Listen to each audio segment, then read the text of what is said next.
Sila keempat, dinasti politik.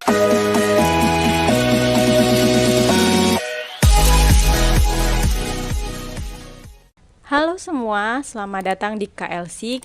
Pada kali ini saya akan mengulas materi tentang tes wawasan kebangsaan atau kita kenal dengan TWK, subbab pilar-pilar Pancasila.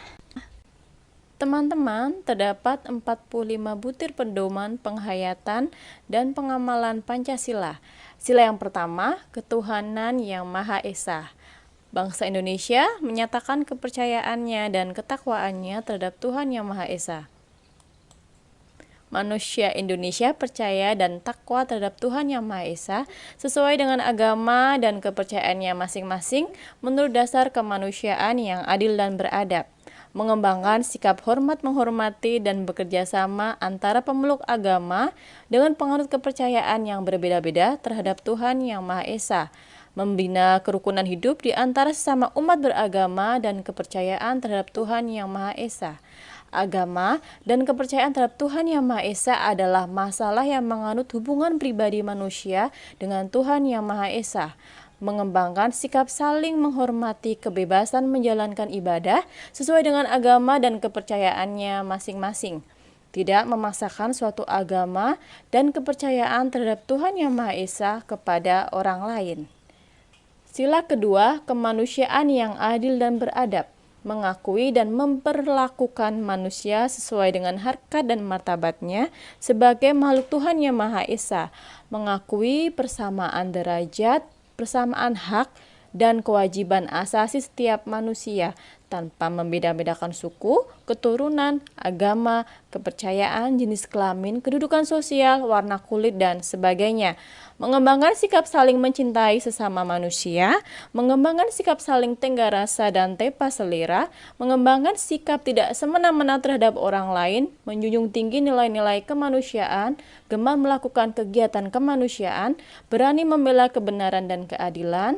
Bangsa Indonesia merasa dirinya sebagai bagian dari seluruh umat manusia dan mengembangkan sikap hormat menghormati dan bekerja sama dengan bangsa lain.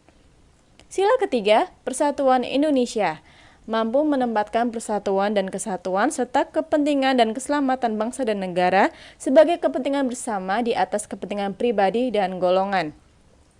Sanggup dan rela berkorban untuk kepentingan negara dan bangsa apabila diperlukan, mengembangkan rasa cinta kepada tanah air dan bangsa, mengembangkan rasa kebanggaan dan kebangsaan dan bertanah air Indonesia, memelihara ketertiban dunia yang berdasarkan kemerdekaan, perdamaian abadi, dan keadilan sosial, mengembangkan persatuan Indonesia atas dasar Bhinneka Tunggal Ika, memajukan pergaulan demi persatuan dan kesatuan bangsa.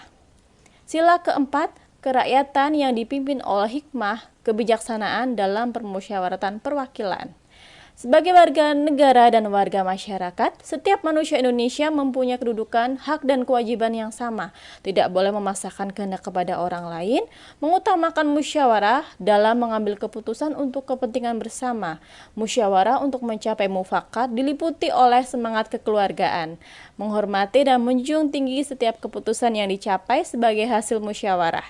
Dengan itikat baik dan rasa tanggung jawab, menerima dan melaksanakan hasil keputusan musyawarah. Di dalam musyawarah, diutamakan kepentingan bersama di atas kepentingan pribadi dan golongan. Musyawarah dilakukan dengan akal sehat dan sesuai dengan hati nurani yang luhur. Keputusan yang diambil harus dapat dipertanggungjawabkan secara moral kepada Tuhan Yang Maha Esa, menjunjung tinggi harkat dan martabat manusia, nilai-nilai kebenaran dan keadilan, mengutamakan persatuan dan kesatuan demi kepentingan bersama, memberikan kepercayaan kepada wakil-wakil yang dipercayai untuk melaksanakan permusyawaratan. Dan untuk yang terakhir, sila kelima, yaitu keadilan sosial bagi seluruh rakyat Indonesia. Mengembangkan perbuatan yang luhur yang mencerminkan sikap dan suasana kekeluargaan dan kegotong royongan. Mengembangkan sikap adil terhadap sesama, menjaga keseimbangan antara hak dan kewajiban, menghormati hak orang lain, suka memberi pertolongan kepada orang lain agar dapat berdiri sendiri, tidak menggunakan hak milik untuk usaha-usaha yang bersifat pemerasan terhadap orang lain. Tidak menggunakan hak milik untuk hal-hal yang bersifat pemborosan dan gaya hidup mewah. Tidak menggunakan hak milik untuk bertentangan dengan atau merugikan kepentingan umum. Suka bekerja keras, suka menghargai hasil karya orang lain yang bermanfaat bagi kemajuan dan kesejahteraan bersama. Suka melakukan kegiatan dalam rangka mewujudkan kemajuan yang merata dan berkeadilan sosial. Sebelumnya terdapat 45 butir pengamalan Pancasila, terlalu banyak ya untuk dipelajari, jadi saya memberikan intisarinya saja, jadi nanti teman-teman bisa dikembangkan sendiri sesuai dengan pemahamannya. Kuncinya adalah satu, sering membaca dan sering berlatih soal. Untuk sila pertama itu selalu berkaitan dengan agama, berkaitan dengan ciptaan Tuhan, kepercayaan dan keyakinan, hubungan pribadi dengan Tuhan. Sedangkan untuk sila kedua, manusia sebagai makhluk ciptaan Tuhan, hubungan manusia dan manusia, sikap membela kebenaran dan keadilan, rasisme, persamaan derajat antar manusia, hak asasi manusia, menghormati dan bekerja sama dengan negara lain. Sila ketiga, kesatuan negara, nasionalisme, bangga menjadi Indonesia, kepentingan negara di atas kepentingan pribadi, otonomi daerah, Bhinneka Tunggal Ika, keistimewaan daerah, kasus disintegrasi lain, seperti penyurutan perpecahan, berita hoaks, dan juga tawuran. Sila keempat, kedudukan yang sama di mata hukum, dinasti politik, melanggar aturan yang sudah ditetapkan dan diputuskan, musyawarah, tidak memaksakan kehendak dan melaksanakan hasil keputusan bersama. Sila kelima, menghormati hak orang lain, keseimbangan hak dan kewajiban, hubungan manusia dan hal-hal yang lebih umum seperti alam, hukum atau peraturan negara. Menghargai karya orang lain, berhubungan dengan korupsi, kolusi, nepotisme, bekerja keras, gotong royong, berpartisipasi dalam kegiatan kebersamaan, berhubungan dengan kesejahteraan dan kemakmuran. Demikian intisari dari butir-butir pengamalan Pancasila. Baiklah, saatnya kita langsung belajar ke contoh soal. Jaksa Penuntut Umum JPU Komisi Pemberantasan Korupsi KPK menduga uang hasil dugaan tindak pidana pencucian uang yang dilakukan Wawan Ritwan juga mengalir ke eks pramugari Garuda Siwiwidi Purwanti. Hal itu disampaikan jaksa saat membacakan dakwaan untuk Wawan Ritwan dalam persidangan di Pengadilan Tindak Pidana Korupsi Jakarta Rabu 26 Januari 2022. Mulanya, jaksa mengatakan bahwa Wawan diduga melakukan pencucian uang bersama anak kandungnya, Muhammad Farsa Kautsar. Dari kasus tersebut tidak sesuai dengan pengamalan butir Pancasila, yaitu sila ke A, sila 1, B, sila 2, C, sila 3, D, sila 4, atau E, sila 5. Dari kasus tersebut kita akan belajar mengambil kesimpulan. Ada beberapa poin yang akan saya garis bawahi. Yang pertama, adanya tindakan pencucian uang. Dan pencucian uang tersebut diberikan kepada eks pramugari Garuda dan juga anak kandung dari terdakwa. Jadi, jawabannya adalah sila kelima, karena sikap tersebut melakukan pelanggaran butir, memperkaya diri sendiri dengan melanggar peraturan, mensejahterakan diri sendiri, bersifat foya-foya, dan melakukan tindakan pencucian uang sebagian dari korupsi, kolusi, nepotisme. Poinnya terdapat di intisari, yaitu berhubungan dengan KKN, dan juga ini adalah melanggar peraturan negara ya, bagian di sini, dan juga berhubungan dengan kesejahteraan dan kemakmuran, di mana terdakwa itu melakukan tindakan memperkaya diri sendiri, juga orang-orang terdekatnya ya. Kita lanjutkan. Soal yang kedua, 8 orang kembali ditetapkan menjadi tersangka kasus persekusi dan pelanggaran ibadah Natal di Gereja Pantai Kosta Indonesia, Tulang Bawang, Provinsi Lampung. Total saat ini sudah ada 9 orang menjadi tersangka persekusi dan pelanggaran ibadah Natal di GPI Tulang Bawang. Sebelumnya satu tersangka berinisial IMR yang menjadi tersangka. 8 tersangka baru memiliki peran berbeda saat peristiwa persekusi dan pelanggaran ibadah Natal di GPI Tulang Bawang. Nah, dari kasus tersebut tidak sesuai dengan pengamalan butir Pancasila, yaitu sila ke A sila 1, B sila 2, C sila 3, D sila 4, ataukah E sila 5. Baiklah, dari contoh kasus tersebut, intisari yang bersinggungan dengan butir-butir Pancasila, yaitu lokasinya terlebih dahulu ya, ada di gereja. Yang kedua, adanya perayaan ibadah Natal. Yang ketiga, persekusi dan pelarangan ibadah Natal. Oleh karena itu, dapat disimpulkan dari contoh kasus tersebut, melanggar sila pertama karena tidak menghormati dan menghargai kebebasan keyakinan dan kepercayaan orang lain, mempersulit orang lain untuk beribadah, serta tidak membina kerukunan hidup beragama.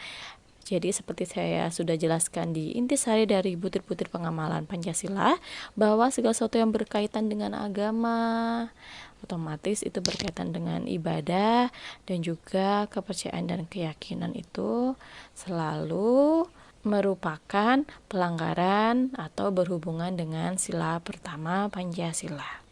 Soal nomor 3, Bupati nonaktif Langkat yang terjaring operasi tangkap tangan OTT KPK terbit rencana perangin-angin diduga melakukan kejahatan lain berupa perbudakan terhadap puluhan manusia.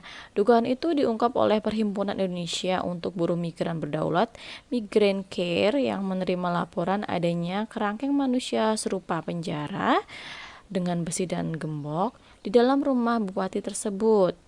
Dari kasus tersebut tidak sesuai dengan pengamalan butir Pancasila, yaitu sila ke A sila 1, B sila 2, C sila 3, D sila 4, atau E sila kelima.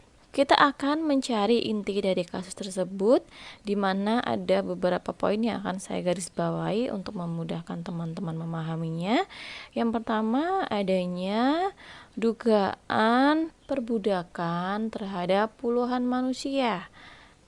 Yang kedua, adanya kerangkeng manusia berupa penjara. Sehingga dapat disimpulkan kasus tersebut melanggar sila kedua Pancasila, karena melanggar hak asasi manusia, melakukan perbudakan, sehingga perbudakan ini juga otomatis melakukan tindakan yang semena-mena terhadap manusia, sehingga melanggar pada poin manusia sebagai ciptaan makhluk Tuhan, kita harus memanusiakan, serta melanggar keadilan, melanggar persamaan derajat manusia dan hak asasi manusia. Soal selanjutnya, soal yang nomor 4. Sesuai Undang-Undang IKN, Jakarta tetap berstatus sebagai ibu kota sampai Presiden Joko Widodo mengeluarkan Kepres terkait tanggal pemindahan ibu kota negara ke IKN Nusantara di Penajam Pasir Utara, Kalimantan Timur. Kedudukan, fungsi dan peran ibu kota negara tetap berada di Provinsi Daerah Khusus Ibu Kota Jakarta sampai dengan tanggal ditetapkannya pemindahan ibu kota negara dari Provinsi Daerah Khusus Ibu Kota Jakarta ke IKN Nusantara dengan keputusan Presiden. Ini adalah bunyi pasal 39 ayat 1 Undang-Undang IKN. Nah, dari kasus tersebut sesuai dengan pengamalan butir Pancasila, yaitu sila ke A sila 1, B sila 2, C sila 3, D sila 4, atau E sila 5. Nah, teman-teman, cukup jelas ya isi dari teks tadi, bahwa adanya perpindahan ibu kota negara sudah melalui kesepakatan bersama. Presiden mengesahkan kebijakan tersebut sebagai perannya dalam pemerintah, sesuai dengan butir Pancasila sila keempat, yaitu memberikan kepercayaan kepada wakil-wakil yang dipercayai untuk melaksanakan musyawarah sebagai hasil keputusan bersama. Soal nomor 5. Kelompok bersenjata yang mengaku membunuh sejumlah pekerja proyek jembatan di Nduga, Papua awal bulan ini telah menolak seruan pemerintah untuk menyerah. Alih-alih, kelompok itu justru menuntut referendum untuk memutuskan masa depan Papua. Kelompok tersebut ialah Tentara Pembebasan Nasional Papua Barat, Organisasi Papua Merdeka, atau dikenal dengan TPNPB-OPM. Dalam video yang diposting di YouTube pada hari Senin 10 Desember 2018, juru bicara Komando Nasional TPNBP-OPM, Sebi Sambon, membacakan surat terbuka kepada Presiden Joko Widodo berisi penolakan menuruti seruan pemerintah Indonesia untuk menyerah dan memulai dialog.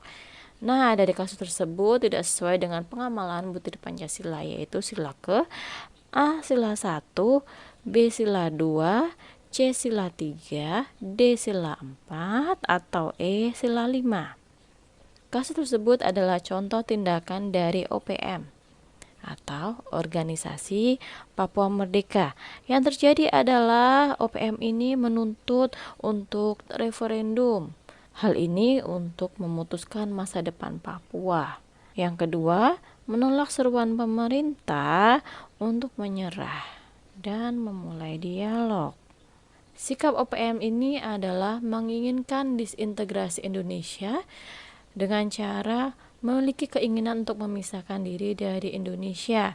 Jadi hal ini tidak sesuai dengan pengamalan sila yang ketiga karena OPM tidak menginginkan kesatuan negara, nasionalisme, serta menginginkan adanya perpecahan dengan cara adanya disintegrasi untuk memisahkan diri dari Indonesia.